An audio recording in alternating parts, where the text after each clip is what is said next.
Hi, everyone. We are just about to close out the day. We're going to start this last session with a brief video, and then we will ask Elder Gabriel to finish our day with a prayer. But let me introduce the video. First of all, last night I was very pleased to sit down virtually for a chat with Canada's Minister of Environment and Climate Change, the Honourable Jonathan Wilkinson. We had a chance to discuss the dual challenges that we face globally, climate change and the rapid loss of species.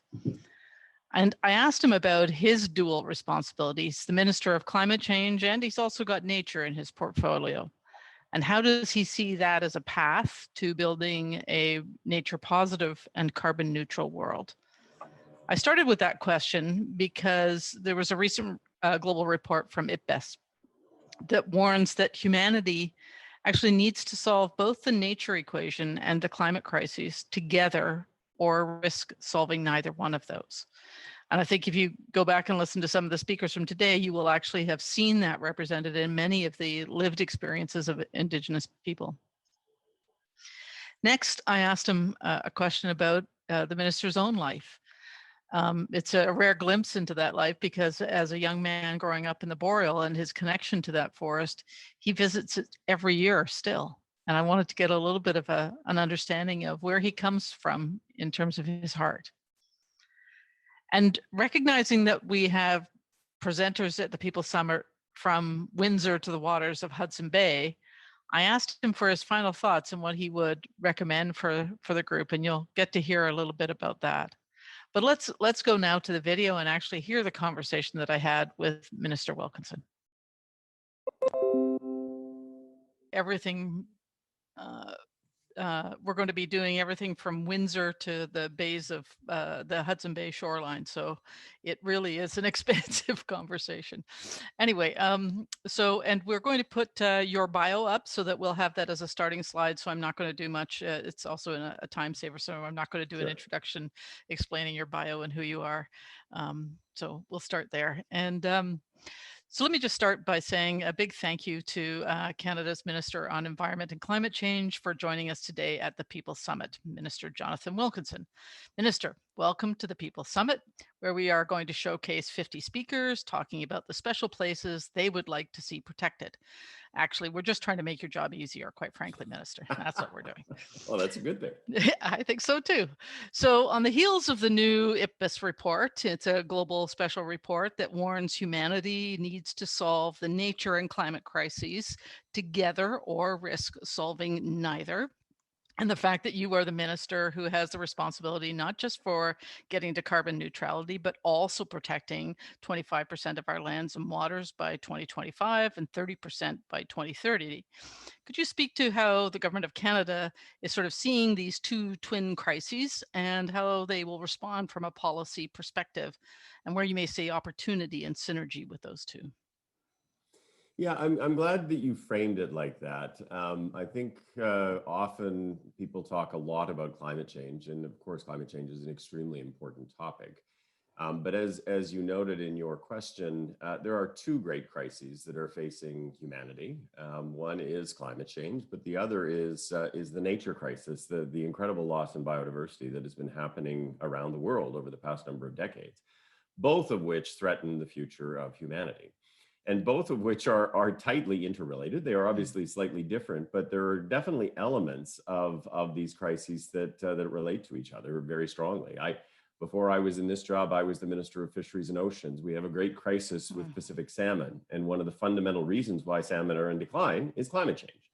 So I think it's really important that we actually understand that we have to move forward in a manner that is actually going to address the climate issue on the way to being carbon neutral. But we also have to address the nature crisis on the way to being nature positive. And so we have targets for both, of course, in terms of reducing greenhouse gas emissions on the way to net zero by 2050. We have targets of 25 by 25 and 30 by 30 in terms of protected spaces, which relate to stemming the decline in biodiversity and addressing species at risk. But I think we often don't talk about how some of the prescriptions actually are the same. So in the context of protected spaces, of course, they're important for biodiversity, but they also are important in terms of protecting intact carbon stocks that we simply do not want to disturb, or we will make the problem worse.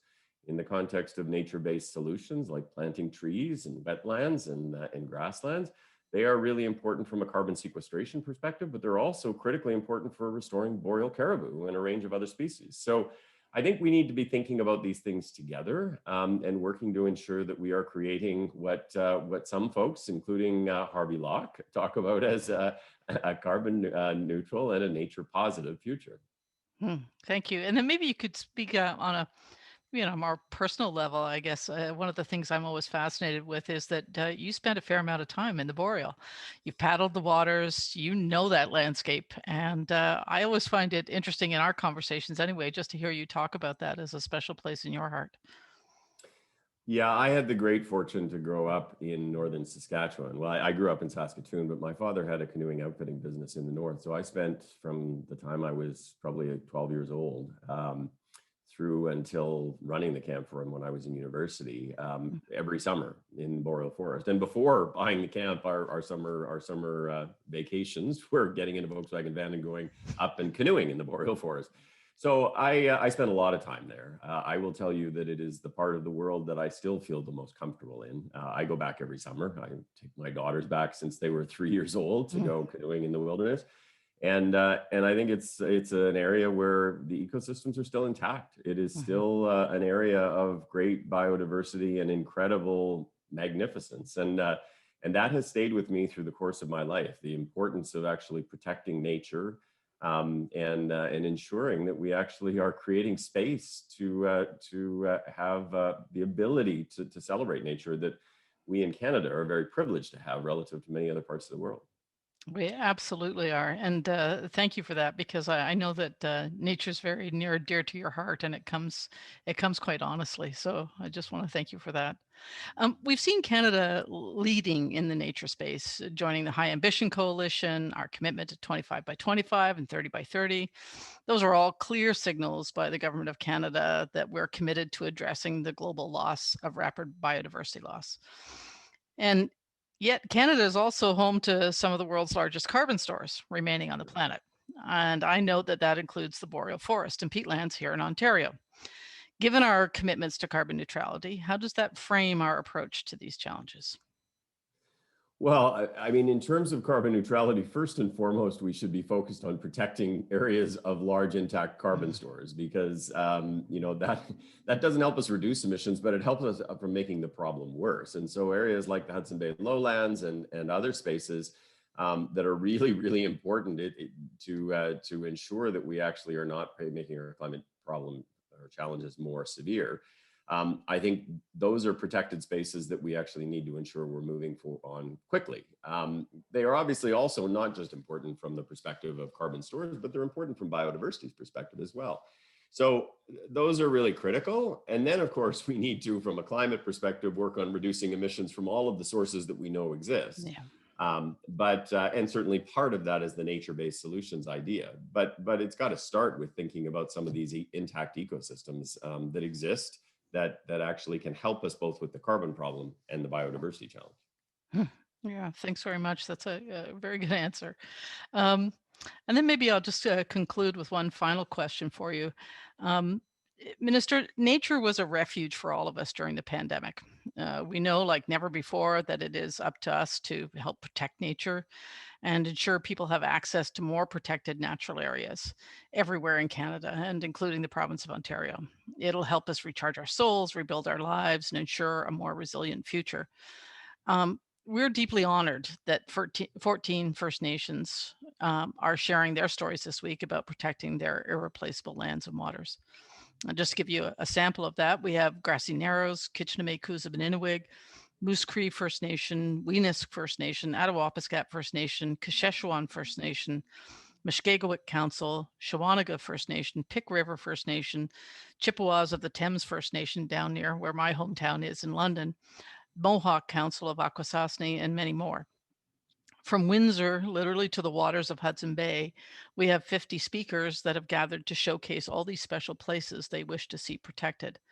So what is it that you would like for us to take away from this conversation that we're having? There's probably a few things.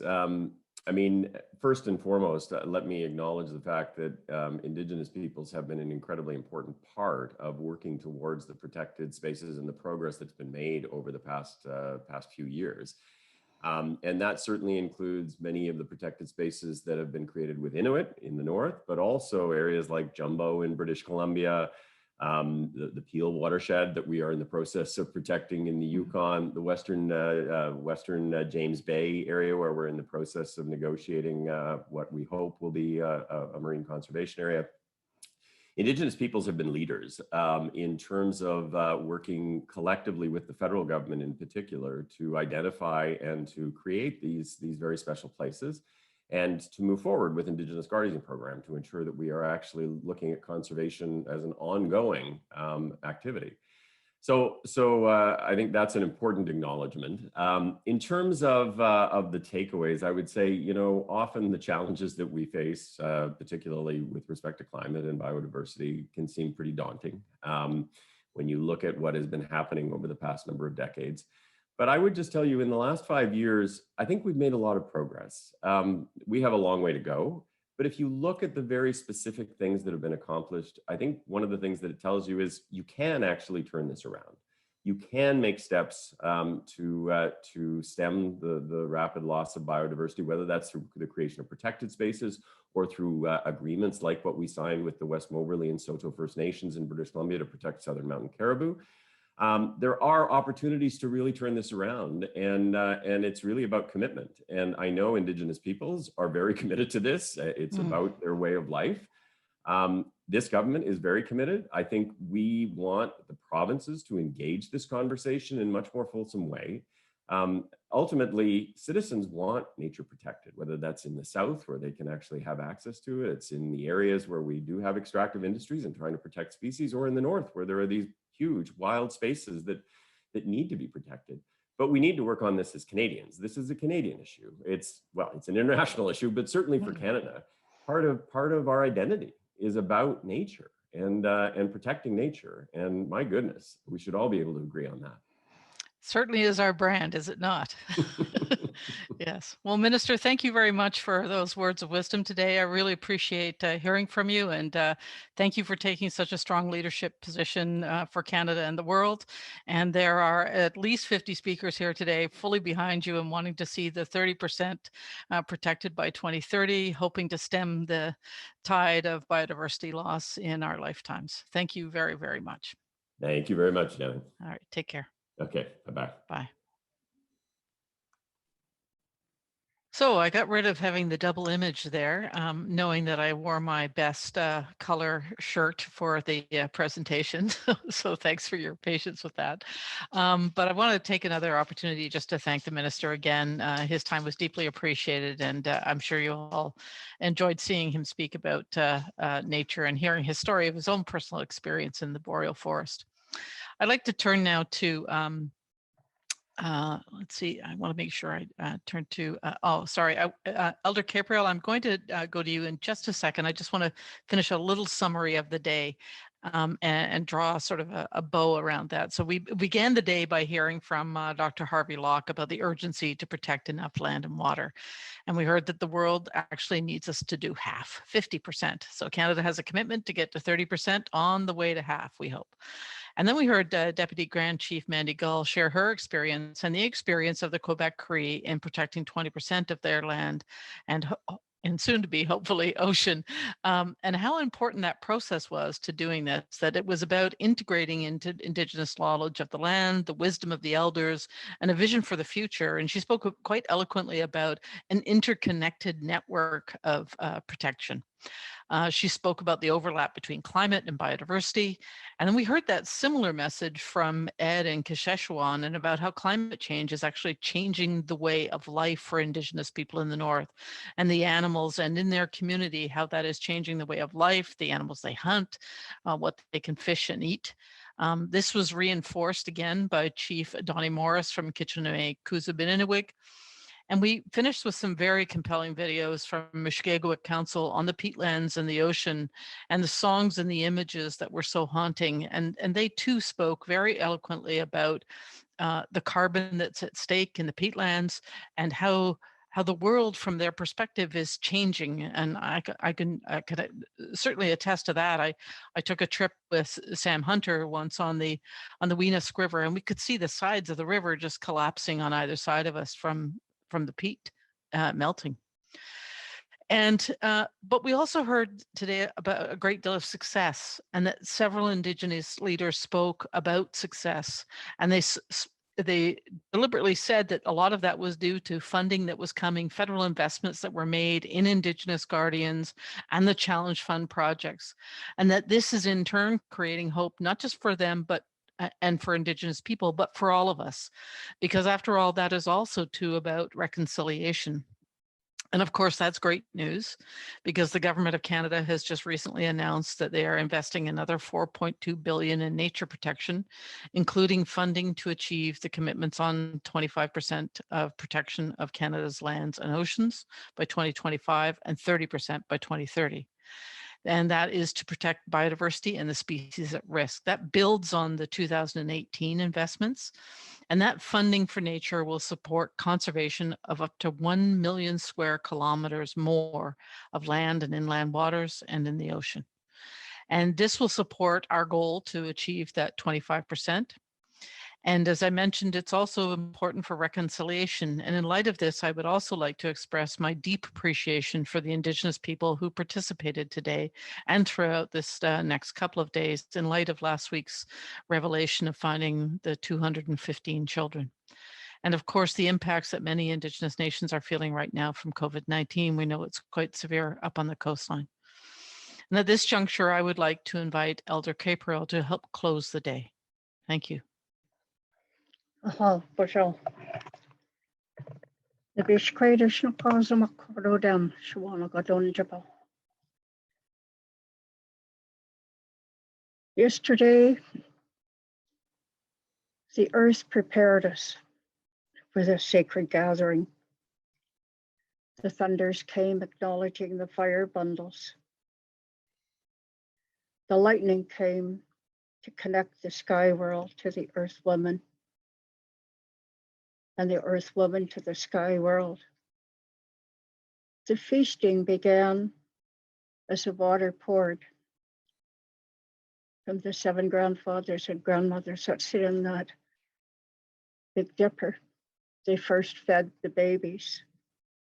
The transference of that feasting of water, the little ones that are here and the ones that are yet to come, they carry that small dipper, and it is a forever. The earth woman prepared us as Sky Man did too. On our journey yesterday, we were traveling the roads, and we were in some high elevation and low elevation. But in each level, earth woman, grandmothers were showing us something very, very beautiful. So just imagine the ground is hot. Earth woman receives that feasting of water to feed her babies. And it looks like in the trees and on the land, there's little fog patches. But what it is,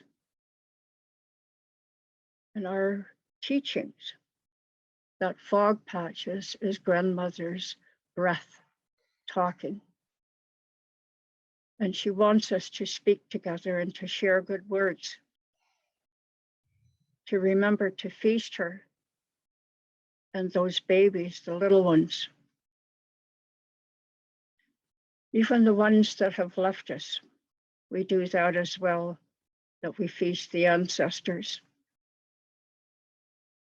the ones that are here and the ones that are leaving. So Earth Woman and Mishomis and Shamado, the Creator, have given their blessings for this 4-day gathering. And it is 4 days because they started yesterday. And all the way, if we were gathering together, we would have probably left 2 days ago to sit with one another Why do we say P at the end of the day? Because we open thanking the spirits. We want to let them know that we are not finished yet, but we are going to go home, have some nourishment, sit outside, and you will hear the spirit songs and the little birds, because I know that they're there and your ears are going to hear them. For the ones that are way in the north, the loons will come and call you and give thanks because you have rose your voice today. They are the keepers of the sacred vows.